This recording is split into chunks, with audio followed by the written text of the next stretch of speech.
Hello guys, welcome to my blog.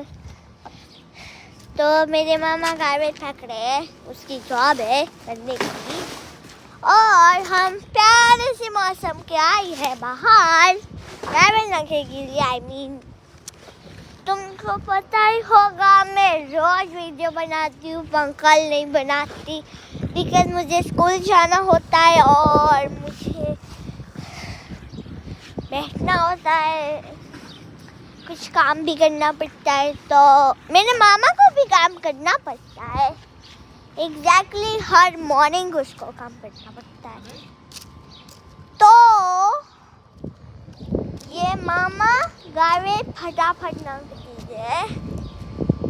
देखो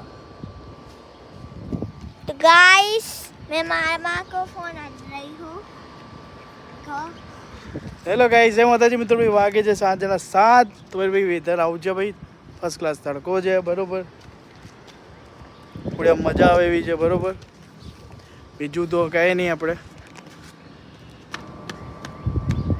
playground છે, cricket બિકેટ રમવું તો રમીએ કાંઈ છે. ચલો લેટ્સ ગો.